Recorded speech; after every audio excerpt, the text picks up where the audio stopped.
Ya ahorita sí, dale. Eh, bueno, con respecto a la pregunta número 1 del ejercicio, nos piden hallar el valor de K, el cual nos dan estos datos. Nos dan la aceleración expresada en términos de menos K sobre X. X tiene que ser diferente de 0, obviamente. La velocidad de 15 metros por segundo, otra velocidad de 9 metros por segundo, y también nos dan las posiciones. Ya, entonces para hallar el valor de K, primero debemos tomar en cuenta que la aceleración nos dan aquí, expresada así. Entonces lo que nosotros tenemos que hacer en esta parte de aquí es que a la aceleración es producto de la derivada de la velocidad. Pero aquí también podemos aplicar una cosa. Aquí nos da que la velocidad es respecto al tiempo, sin embargo nosotros tenemos posiciones. Entonces aquí podemos aplicar la regla de la cadena, que quiere decir que la velocidad con respecto a la posición por la posición con respecto al tiempo. Y aquí nos fijamos que tenemos esta derivada, que es igual a la velocidad, y tenemos esta derivada que está acá. Este de x lo mandamos acá a multiplicar, y nos quedaría así. A derivada de x igual a la velocidad por la derivada de b. Ya, la aceleración es igual a menos k sobre x. Entonces eso reemplazamos aquí. Igual que aplicamos integrales en ambos lados, en los cuales vamos ahora sí, como tenemos ya las posiciones, podemos hacerlo, hallar el valor de k con respecto a las posiciones. Entonces de 1.2 a 0.6 igual a la integral de 9 a 15. Vamos a hallar el valor de k con respecto a entre esta velocidad y entre este espacio. ¿Ya? Entonces aquí es que aplicamos integrales, luego evaluamos de 1.2 a 0.6 y acá también lo mismo, evaluamos de 9 a 15. Y acá luego aplicamos las propiedades de las integrales, que es igual del logaritmo, y nos queda expresado así. Que obviamente aquí únicamente despejamos k porque ya no tenemos ningún valor variable que nos impida poder despejar k. Y k nos sale que es 103.87. Asimismo, para hallar b, que nos pide hallar la rapidez de la partícula en la posición 1.5 metros. Entonces, como ya tenemos el valor de k, hacemos lo mismo. Ponemos la aceleración es igual a la derivada de la velocidad con respecto a la posición. Entonces ponemos de 1.2 a 1.5 la integral, y acá igual a la integral de 9 a una velocidad que no conozco, es la que quiero hallar. Entonces aquí aplico propiedades de 1 sobre x, que es igual al logaritmo natural, y a la vez al mismo tiempo evalúo entre 1.2 y 1.5. Y ahora mismo evalúo de 9 a la velocidad. Ahora sí, aquí despejo únicamente la velocidad, que me queda 5.88 metros sobre segundo. Y en el inciso C, que me pide calcular lo que es la posición de la partícula cuando la velocidad es 0. Entonces, el valor que ya tenemos, y lo que vamos a hacer es aplicar aquí integrales, en lo cual en esta parte de aquí vamos a ver de 1.2, que es la posición que tenemos, a otra posición de igual, de la integral de la velocidad de 9 hasta la velocidad de 0. Ahora sí, ya tenemos estos tramos, y aquí lo que vamos a hacer es aplicar las propiedades de las integrales, que de 1 sobre x, la integral es logaritmo natural de x.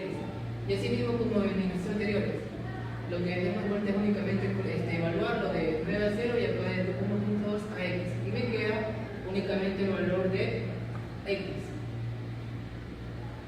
Y puedo hallar que x es igual a 1.77 metros.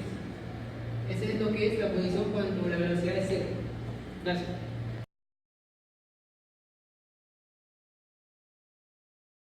Buenas a todos. Yo me llamo Luis Ochoa, estoy encargado de resolver el problema número 2 de la guía número 1 del trabajo autónomo número 1 de cinemática. Nos dan de datos una velocidad inicial en el eje de las J, una altura inicial y una aceleración del viento. Y en el primer integral nos pide encontrar la distancia máxima entre el punto de lanzamiento y el punto de partida. este caso nosotros vamos a encontrar el tiempo de vuelo. Primero encontramos el tiempo de subida, que lo encontramos con esta fórmula de acá. El tiempo desde que la pelota sube, hay una velocidad, al final la velocidad se va a convertir en cero y tiene una velocidad inicial. La gravedad siempre va a trabajar hacia abajo, siempre va a tratar de jalar la pelota hacia abajo. Así que únicamente tenemos la velocidad inicial y la gravedad, y ahí podemos despejar el tiempo. Nuestro tiempo número 1 va a ser de 2.04 segundos. Y ahora, para sacar el tiempo 2, primero necesitamos conocer la altura. Y para conocer la altura, en este caso, vamos a utilizar el número de acá, velocidad cuadrada igual a velocidad inicial cuadrada menos el doble de la gravedad por la variación de las alturas.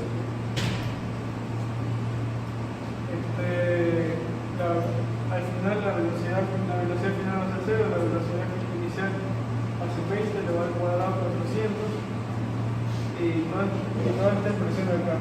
De aquí despejamos de Y, altura de cambio. Haciendo todos estos cálculos, concluimos que la altura máxima va a ser 70.41 y la Y en este caso va a ser 20 más 50, pues da la altura máxima, que sería 70.41 desde el nivel del suelo y desde el nivel de la azotea serían 20.41 metros.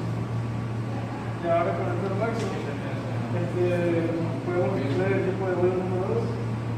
Utilizamos la fórmula de la posición de caída libre. Sería esta fórmula de acá, que es 70.41 es igual a 4.9 tiempo al cuadrado, sacamos el tiempo. Y ahora con nuestro tiempo 1 y nuestro tiempo 2 encontramos el tiempo de vuelo. Y ahora con el tiempo de vuelo utilizamos la fórmula de la posición para el eje horizontal. La posición inicial va a ser 0, no hay velocidad inicial y hay aceleración únicamente la del viento. Y nuestra expresión va a quedar al final, posición es igual al tiempo al cuadrado. Nuestro tiempo va a ser el tiempo de vuelo. Por lo tanto, nuestra posición va a ser igual el tiempo de vuelo cuadrado, que es 5.83 al cuadrado, que nos da igual a 33.99 metros. Ya, en el inciso A, entonces la distancia desde el punto de partida hasta el punto de llegada va a ser de 23.99 metros en distancia horizontal. Ahora en el inciso B nos pide la altura máxima, que la encontramos acá y es 70.41 metros. En el inciso C nos pide encontrar la componente de la aceleración tangencial y la aceleración normal en 60 metros, cuando la pelota está a 60 metros de altura a nivel del suelo. Para esto nosotros vamos a encontrar el tiempo justo cuando la pelota está a 60 metros a nivel del suelo. Utilizamos la fórmula de la posición que nos da dos tiempos. Tiempo 1, 3.49, tiempo 2, 0.58. Encontramos las componentes de la velocidad X y la velocidad Y en ambos tiempos.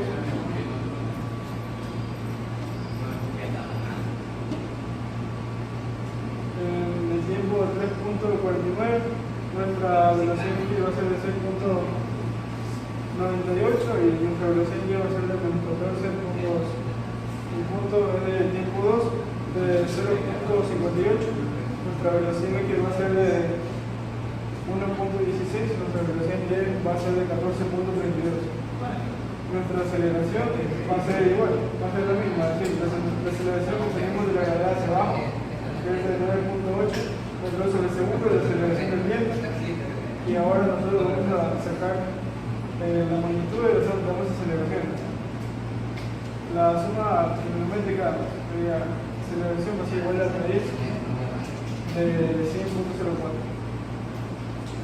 Ya, ahora con esto, pues nosotros hacemos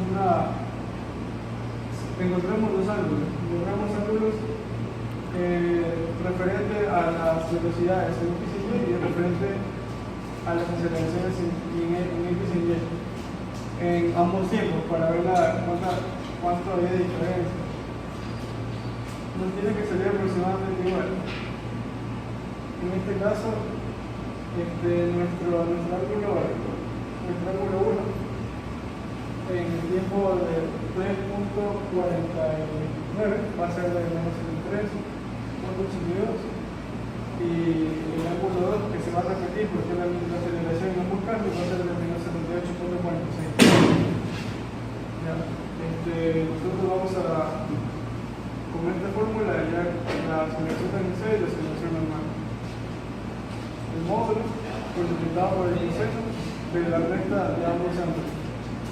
Y esto va a dar igual a la aceleración tangencial y la aceleración normal del ejercicio, nuestro ejercicio a la altura de 20 metros del nivel del suelo. Por lo tanto, nuestro resultado va a ser la aceleración tangencial de 9.87 metros sobre segundo al cuadrado, aceleración normal de 2.55 metros sobre segundo al cuadrado para el tiempo de 3.49 y para el otro tiempo de 0.58 no va a variar tanto. Aceleración tangencial 9.80 y aceleración normal 2.88. Es casi igual. Muchas gracias.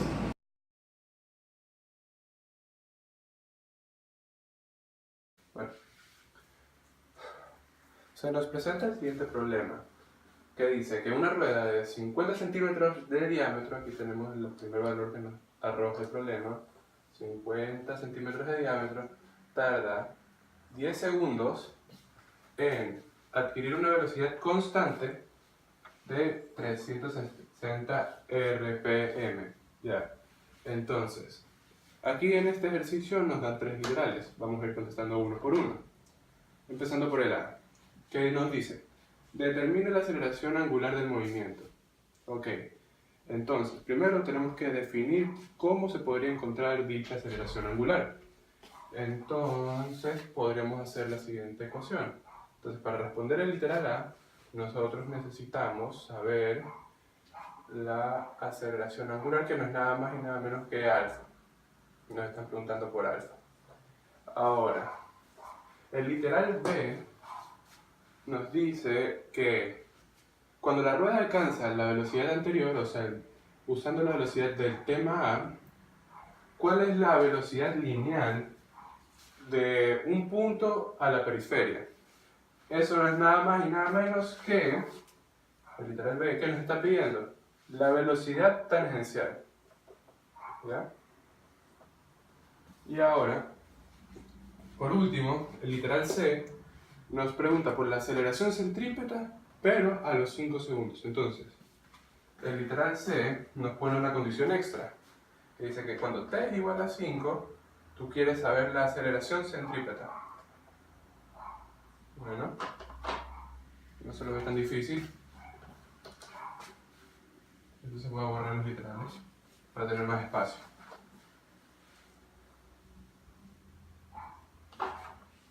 Bien. Ahora, interpretemos los datos que nos están dando ya al principio del problema. Se dice que la rueda es de 50 centímetros de diámetro. Ese dato no me sirve todavía, hay que transformarlo. Por lo general, la mayoría de ecuaciones tiene el radio. Entonces, hagamos eso una vez, determinar el radio, que no es nada más que dividir esos 50 para 2 y nos da 25 centímetros.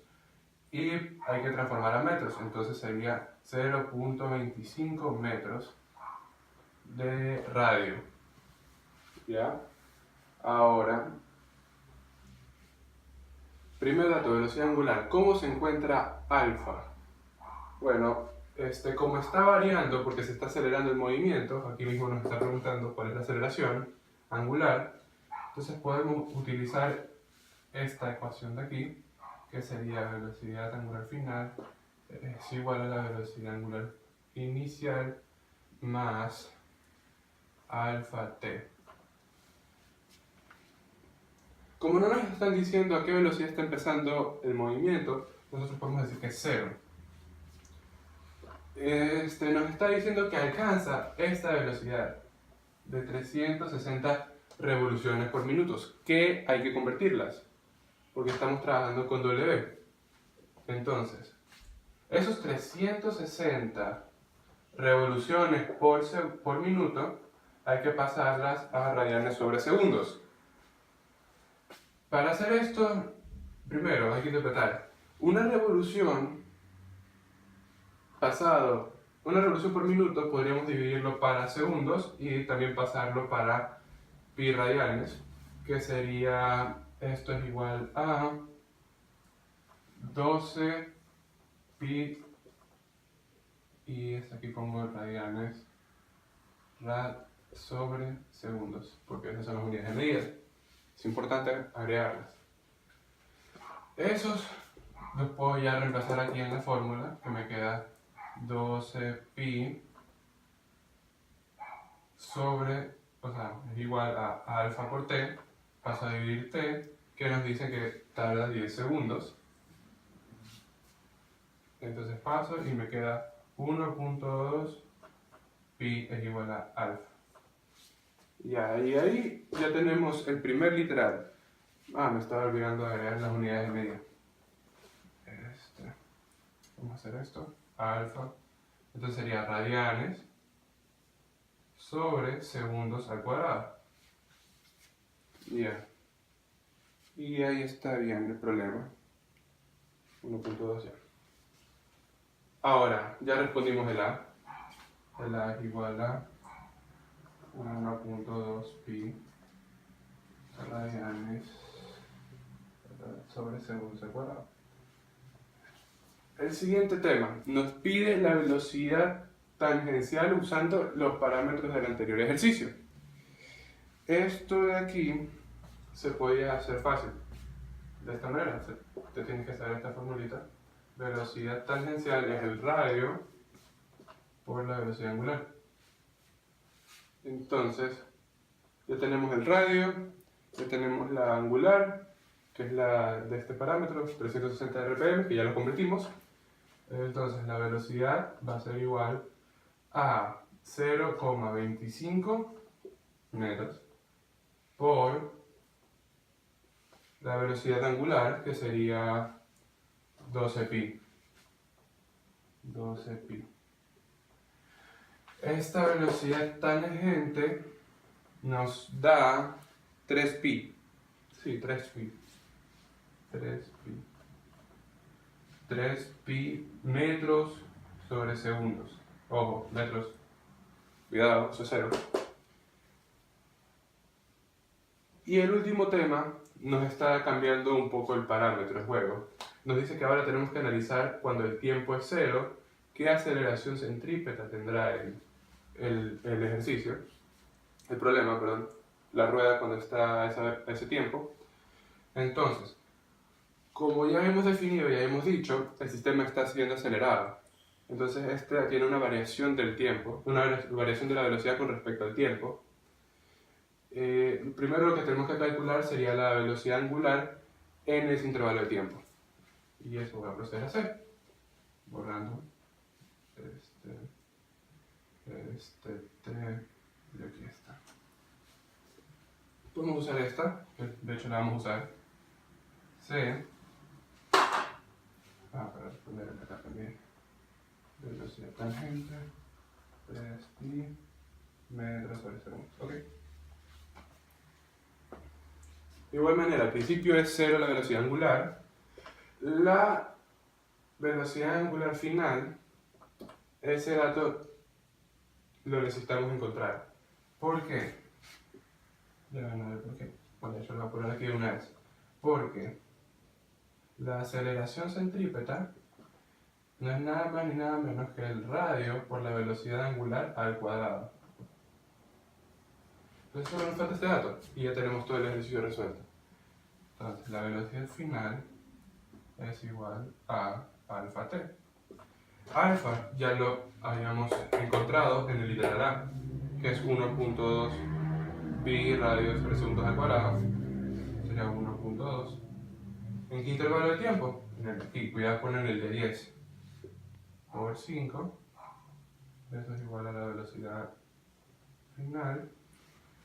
Y nomás lo único que hacemos es reemplazar aquí con el radio que ya habíamos encontrado de 0.25. 0.25 por, aquí me faltó pi, cuidado, 12 pi, y todo este dato está elevado, no, todo este dato está elevado al cuadrado y no es 12 pi. 12 pi es cuando llega a esta velocidad. Ahí estaba cometiendo un error. Es 1.2 pi por 5.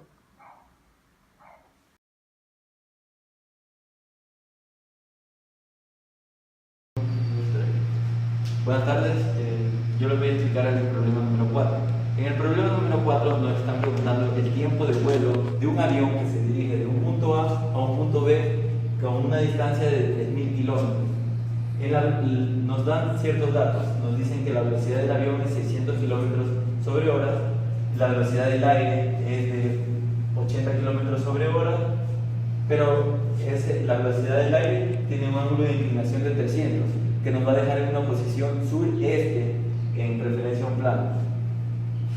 Una vez que ya obtenemos estos, nosotros tenemos que sacar la velocidad en X del avión para poder saber el tiempo de vuelo.